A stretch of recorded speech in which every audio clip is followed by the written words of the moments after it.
Welcome to Islamic Life Coach School Podcast. Apply tools that you learn in this podcast and your life will be unrecognizably successful. Now your host, Dr. Kamal Akhtar.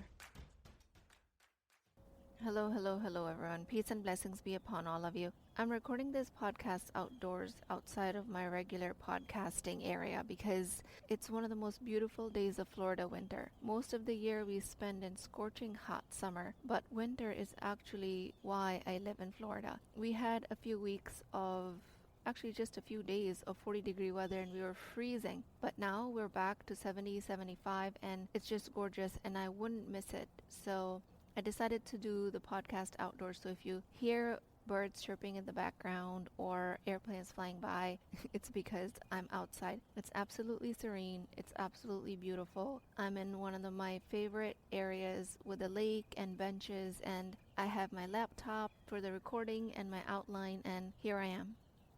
But do not confuse the luxury of my podcasting, alhamdulillah, with shallowness of the message that I'm going to be giving you today. I'm going to be talking about multitasking, how to increase your productivity, and how to do multitasking effectively. And it is one of the most profound messages that I can give you. So take notes and come back to the podcast if you need to, but pay attention.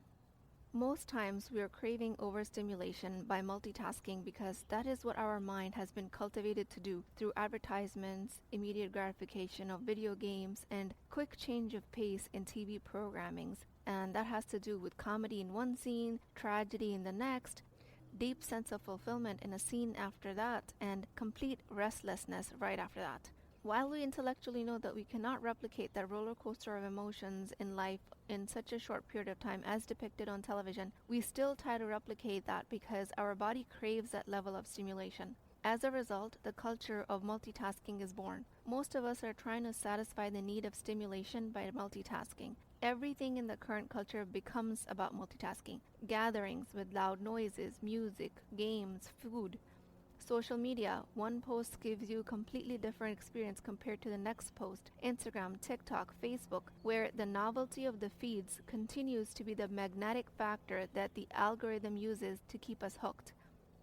So when we're actually living our daily lives, we're trying to replicate that novelty through multitasking. It might seem from this intro that I'm anti-multitasking, but I'm actually not.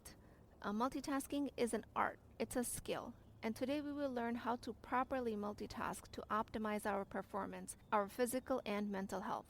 So I've divided multitasking in 3 categories using how much attention each task requires.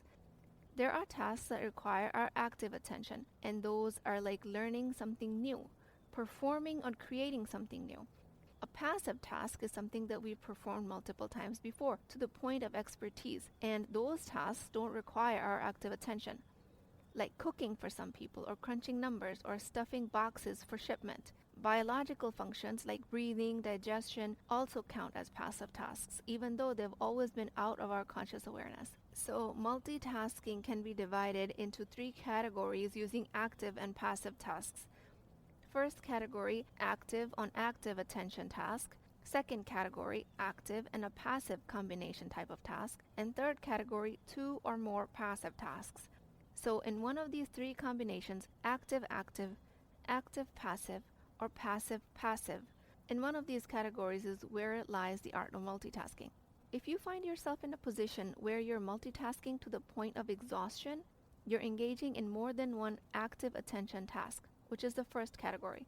This type of multitasking is stressful to the body on the physiological level because our conscious mind is designed to pay attention to only one stimulus at a time. Our conscious mind can only monotask. So never ever multitask in the first category of active-active, where 2 things are tugging at your attention in 2 different directions. And that kind of stress leads to all different sorts of body signs and symptoms. If you're spinning out of control trying to multitask and not getting anything accomplished, you are trying to multitask in the first category. Most of us are so attached to the idea of multitasking because we're under the illusion that we can get a lot more accomplished. But multitasking on 2 or more active attention requiring tasks is only about the busyness of the mind. And since you know through the messaging of this podcast that your nervous system creates your emotions, busyness of the mind leads to the busyness of the body. the emotional burden increases, leading to stress. And stress is the direct substrate for illnesses, leading to fatigue, chronicity of tiredness, forgetfulness. Our busyness of the body is seen as an illness by the brain, and it results in physical symptoms. Those physical symptoms can be GI symptoms like IBS or irritable bowel syndrome, forgetfulness to the point that we think we have early dementia setting in, or being inattentive because we're just training our mind to jump from task to task and we think we have ADD. Multitasking to the point of exhaustion has a real consequence on the body, and it will have physical symptoms that will surface even as diseases. It even manifests in craving for foods and weight gain as we try to soothe the stress away with comfort foods, or because of the direct effect of cortisol on the body as it relates to stress and weight gain. Misconception is that multitasking is cutting your attention in half. Your attention cannot be cut in half. It can only transfer from one object to another. Your active attention is a solid block. It's a unit. It cannot be divided further. It only shifts, and a rapid switching or shifting of attention creates stress. This premise holds true when you're talking about active attention. This design, though, does not hold true when it comes to passive tasks, things that are programmed into your subconscious. Passive attention involves simply being present and aware of something without necessarily giving it much thought or effort. Passive attention may be less focused and is more easily disrupted. Passive attention tasks can be chopping vegetables for your healthy stir fry, or it can be attending an outdated training that was mandated 10 years ago and HR says that you have to sit through it. You perform tasks with passive attention that you have repeated countless times. Walking is a great example.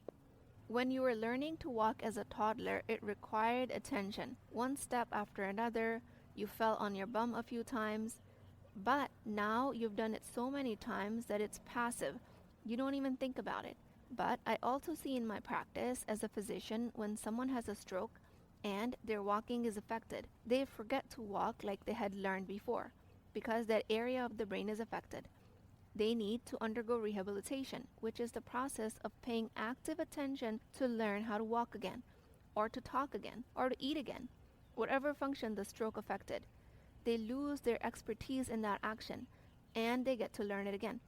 The task of walking is no longer passive for these patients. It becomes active.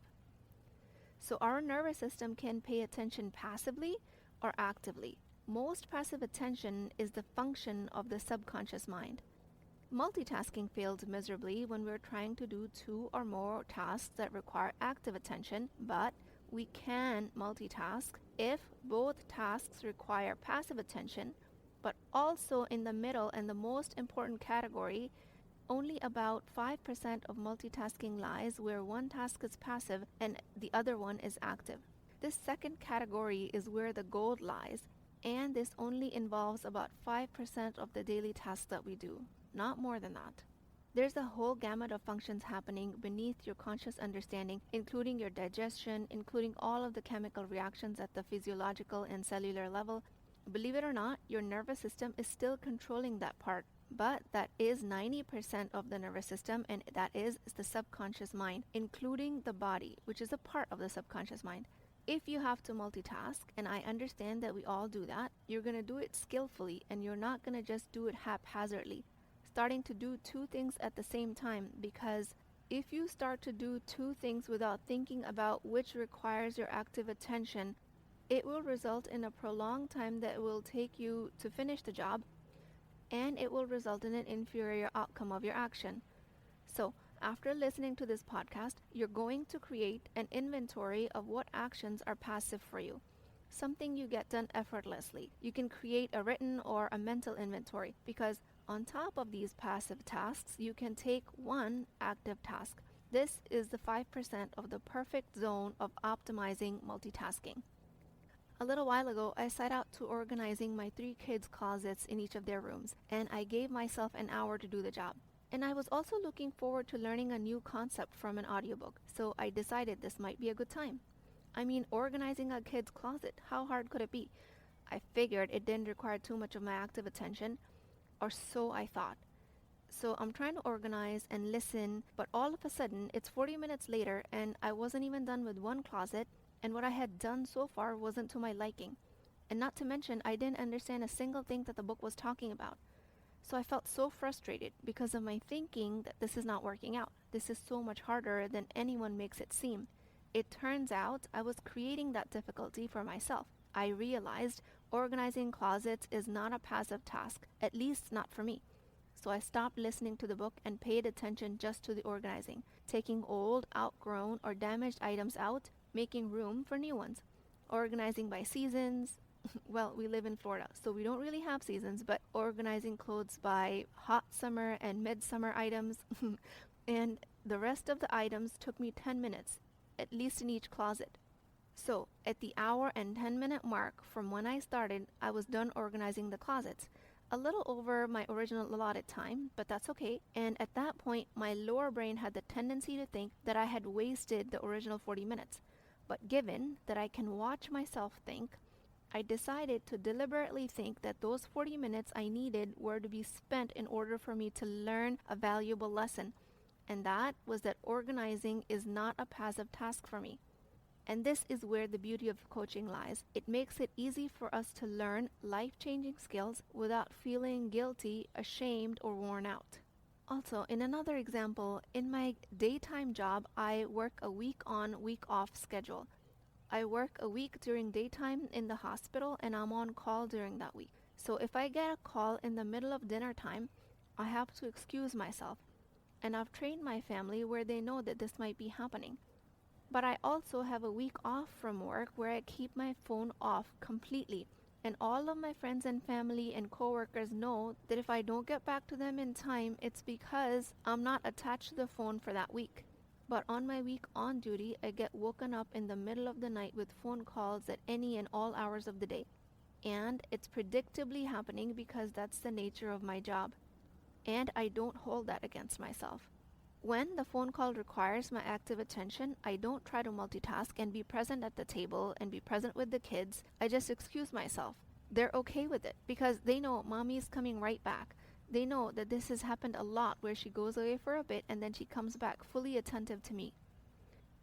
To come to this level of functioning, all I did was drop resistance to my traditional understanding of multitasking. And that's what I'm trying to provide you guys here. So the only category you can profitably and efficiently do multitasking in is the passive-active category. And just because it's the only category does not mean that you should always plan on doing an active task on top of a passive one. And just soaking the experience is one of the best ways to drive joy out of an activity. Walking in nature or being present with nature doesn't require too much active attention. But if you choose to pay attention to the things around you, taking it in with all of your senses, it can become one of the most serene and joyful experiences, as I was doing for about a half hour before I decided to record this podcast. I deliberately spend time connecting with nature, just watching the clouds pass by, watching the trees move with the wind. I take time out of my day to be able to do that because it is so calming, just to let yourself soak in the experience. And this also especially applies to kids and family members. Most popular parenting advice is that you spend more time with your kids. But what I say to that is it's about giving them active attention more than the amount of time you spend with them. If you're on the phone or reading a book while they're playing, that's you giving them passive attention. Children thrive when you give them active attention. And it's a misconception if you think that they will always want your attention and you won't be able to do anything else. A child will let you know when they've had their fill of your attention. And this attention translates into quality time. When in a gathering, our prophet, peace be upon him, paid attention to each individual that they felt like they were the most important person in the room to him. Don't make your loved ones the passive recipients of your attention. If you want to be successful at something, if you want to become masterful, skillful at something, it will require your active attention. And you can do many passive tasks without having any problems. But for a fraction of your day, I would say only 5% or even less is where you can deliberately decide to multitask. Key term, deliberately. Plan on multitasking on top of something you've already decided is passive for you. And ironically here, even that planning will require some active attention. But that's the only way and the only correct way to multitask. There's a certain resistance that humans have to planning, and that's due to the primitive circuitry. In the Islamic tradition, it's called nafs al-ammara bil-su. Comfort brain says, planning takes energy, let's just wing it. And winging it takes more time. The brain is so fascinating to me. So follow this process and multitask properly. It will save you time. Which tasks are passive for you, and where do you have room to multitask? Depends on your skill level and yours only. Nobody else can tell you that. For example, guys in my family can play video games and listen to a self-help book because they've been playing video games for so long it doesn't require much of their active attention. My sister can watch TV and have a conversation. I can't do that. My mom has a remote job and she listens to the Quran in the background and she has so much of it memorized just by listening to it. I mean, imagine working 8 hours a day, and if you have something playing on repeat in the background, you're bound to remember some of it. She recites the Quran ahead of the reciter, and I'm amazed. But if I ask her how much do you have memorized, she says, I don't really have it memorized. It's almost like it got programmed into her subconscious without her awareness. How cool is that? And even some of our scholars say that you can have the Quran recitation running in the background if you need something to listen to, rather than music or listening to mindless TV programming. I'm giving you guys more and more of these examples so it sparks curiosity for you because you do have expertise in certain areas that you're not capitalizing on. So I've been a hospital physician for 10 years and it's a part of my being. I know so much about a certain patient before I've even stepped into their room. I can hear nurses giving each other sign out on my patients and understand all of the night events that happen to the patient without ever engaging in the conversation actively. I can hear an overhead page to a specialist and I can deduce that they're being called on a matter involving my patient. I can have a 3-sentence conversation with a consultant about my patient and we will both be in deep understanding of the level of care about my patient that would otherwise require a novice doctor much longer period of time. And that's because medicine, specifically a type of hospital medicine, has become a part of my subconscious programming. It gives me a level of expertise. I've done it so much, I've repeated so much, I can give orders in the middle of the night on a septic patient and they turn out fine in the morning. That was not a level of my expertise when I started, when I trained. It required all of my active attention when I was training, almost 80 hours of work a week, dedicated to learning these methods, especially in my residency. Now, if someone's to put me in outpatient medicine, learning the ropes would require my active attention again, until I've navigated the learning curve and the cycle will continue with any new task. For you, it might be driving back and forth from work or to the grocery store. You've done it countless times. You know the routine. And there's no active attention required unless you have to stop to pick up dry cleaning on the way. And you pass the store and you don't even remember because remembering to pick up the dry cleaning required an act of active attention when you were driving on autopilot.